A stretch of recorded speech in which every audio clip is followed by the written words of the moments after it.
Alors, Papa Tanso, parlons-nous un peu de votre invitation avec la nuit de la comédie. Comment ça s'est passé? Est-ce que ça s'est passé à merveille? En tout cas, la nuit de la comédie, vous avez l'échec. Nous allons confondre Bango. Vu que l'artiste nous va comprendre un thème, Magambo, puisque ça là. Voilà. Ceux qui m'ont donné l'idée, ceux qui vont accompagner moi à 100%, c'est que ça a bien été. Mais ceux qui vont me faire un thème, ils vont comprendre ce qu'on a dit, que l'idée est de nous avoir ça Bango. Chisuka, il y a un à l'horizon et Magamutu. Il est quelque bien, nous avons commissaire. La nuit de la comédie, il est quelque bien. Pour ceux qui savent à niveau de sa en tout cas, tu peux avoir Magambo, tu peux ça pour te démontrer que Bissou Moussa n'a Bissou Yangouane. Donc, je remercie d'abord toutes mes fans. Donc, je ne vais pas t'assurer que je suis. Pour la question, que oui, pour les gens, il y a un bon donné, on va le bel. Donc, on a un scène, on a un fan, on comprend que oui. Mais on a un bazar, on a un boga boy, on a un boga boy, il a dit que oui. Ngapena na bafana ngai maboko na mpona bino nzambe bakasabine ebele poko yao fuchichike okoti otali un simple mutu lokola nga nzambe akumisama abakasabine ebele. Je remercie aussi la grande maison de BG Africa TV ngana benga kayo messe vitesse pour na vie place au bakota raté yo kota wana donc yo za messe vitesse. Je te remercie, merci. Merci à toi aussi, Papa Tanson Foumou, le leader du groupe Congo Uni sur ce plateau de Synergie de ça, l'un des artistes qui se bat pour la culture congolaise. Donc, je salue celui qu'on appelle un homme, Ken Mingwa, l'invaditaire, le cœur de Carlo Rama. Au bois a été Ken Mingwa. Ah, papa. Ken Mingwa. Ken Mingwa, l'humanitaire. Voilà. Le président Ken Mingwa, l'humanitaire, il y a eu un mois de Papa Tanson. Merci pour la présence à la baie. En tout cas. Voilà. Voilà. Donc, attends, mingité, mais ça va déjà. Voilà. Voilà. C'est pas pour rien, on l'appelle Ken Mingwa l'humanitaire. Merci à toi de ce que bon, ta présence sur la veille de Danny Brand, la petite sœur de merci Nagnon Sosala qui n'est pas qui moi et pas Kolabi. Alors, Sinalov, ma grosse, la ravissante, la déesse. Elle a été toujours timide, même sur le plateau, même sur la scène, le plateau du culturel. Alors, Sinalov, ça va, on t'a déjà dit ça va, tu as répondu ça va. Alors, vous étiez invité sur la scène de la nuit de la comédie. Comment avez-vous reçu cette invitation? Ça vous a fait comment d'être sur la scène de la nuit de la comédie? Ça se passe comme ça là. Et bien, j'allais oublier. Merci. Voilà. J'avais reçu une invitation sur WhatsApp. Voilà. C'est mon manager, Danny Brand. Donc, vous travaillez maintenant avec un manager? Oui. Ah ça. Et c'est pas facile de travailler avec un manager, hein? Voilà. Danny Brand. Voilà. Donc, c'est lui qui m'avait invité. Voilà. Pour moi, je dirais que c'était passé à merveille parce que j'avais su bien prester selon moi. Ça c'est selon vous. Ça c'est selon vous. Et les fans, quand ils ont vu les images, ils ont dit quoi? Ils ont aimé. Voilà. J'avais bien presté, j'avais donné le meilleur de moi. Voilà. Moi, je dirais que c'était passé à merveille. Voilà. Très bien. C'était pour l'invitation, c'était pour la première édition et j'espère qu'il y aura la deuxième édition, la troisième édition. Est-ce que d'après l'organisation de la chaîne DBG Africa, est-ce qu'on vous a retenu pour confirmer, pour aller à la deuxième édition? Oui, bien sûr. Bien sûr, on vous a retenu, hein? Très bien. Alors, quelle est la chanson que vous avez prestée le jour J? Parce que déjà, la chanson déjà My Life est déjà disponible. Et aussi, la chanson qui est déjà en pleine préparation au studio. Le titre, c'est quoi?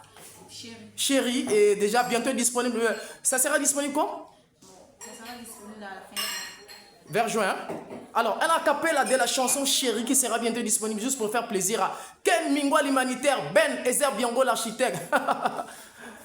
La ravissante, j'allais oublier de saluer celui qu'on appelle la ravissante Jaël Babakila du côté de Carlos avec l'Institut de beauté. Voilà, on y va.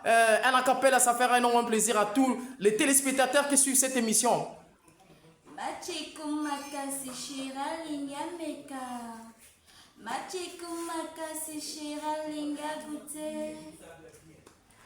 Sinon, sur ce plateau, de l'autre côté, nous avons Papa Tanson Foumou. J'espère que ça fait plaisir à Christelle Mayouya. Donc, Papa Tanson Foumou.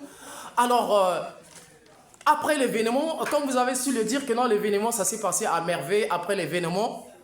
Et tant que membre du bureau de la chaîne DBG Africa, l'un des organisateurs de cette concept, de cette conception, qu'est-ce qui s'est passé après cet événement? De l'autre côté, on voit, il y a Papa Etiubele qui se plaint, il y a Papa Laréné qui se plaint. Et tant que membre du bureau, organisateur de cet événement, qu'est-ce que tu peux dire à travers cette émission pour cet événement, cette contradiction, cet malentendu? Aujourd'hui, il y a trop polémique.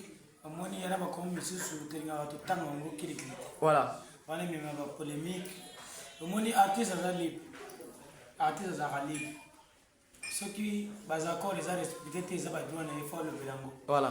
Donc, nous sommes qui pété parce que vous avez écran. Mais là, quand on a besoin de ceux qui ont a Bengio.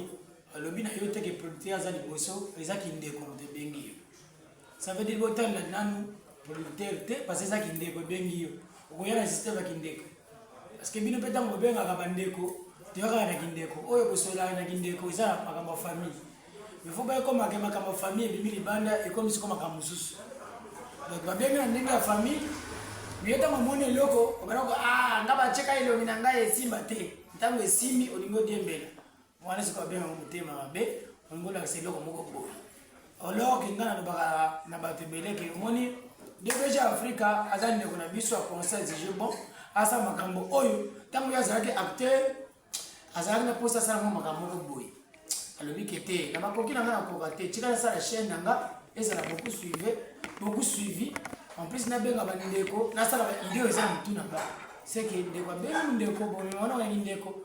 Mais la kama kikute comme makambo ba tribunal et comme ba plainte comme makambo ko swana ko bumba ko bundana po na makambo tali la bino ya comédie.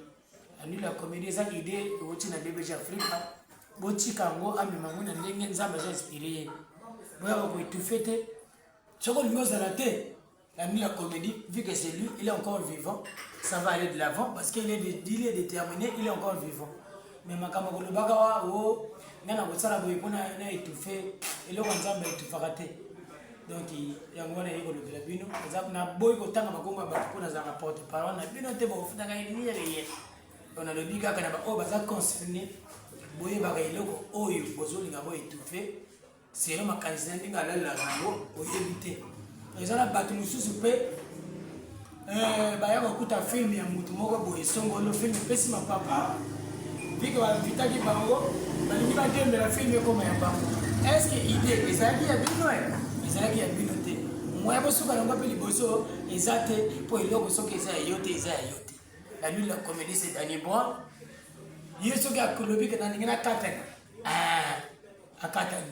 Ceux qui ont mis mango, ceux qui n'ont pas fait un chien d'édition, car il y a des parfois, ils ont joué de société. La mission, c'est pas jouer. La nuit de la comédie. Merci.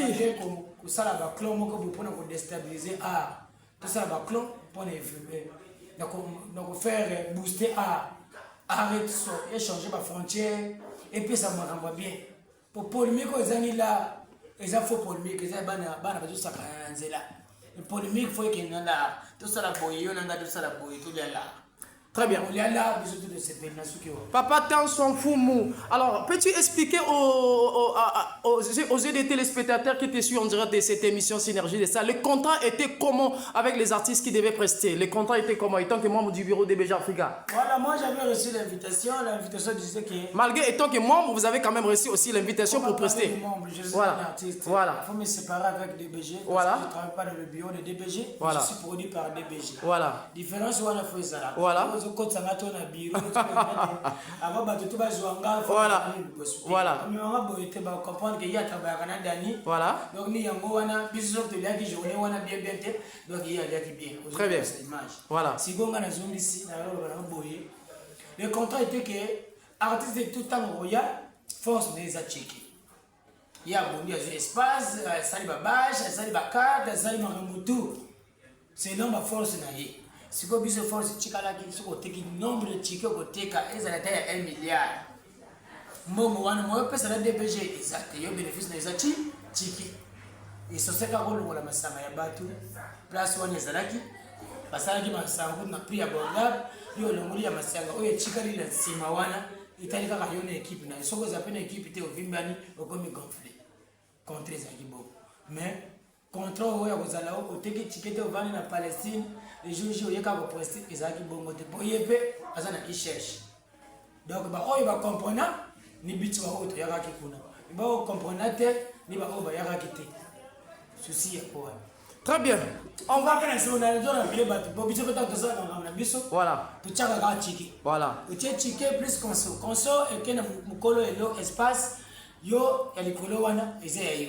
Tu travailler à bongo. Il pas mimi yango kaka na bongo parce qu'il pas artiste. Abana ko travailler bongo, tant comme il fait producteur à chaîne na ye, aso travailler à bongo pour il kaka bongo.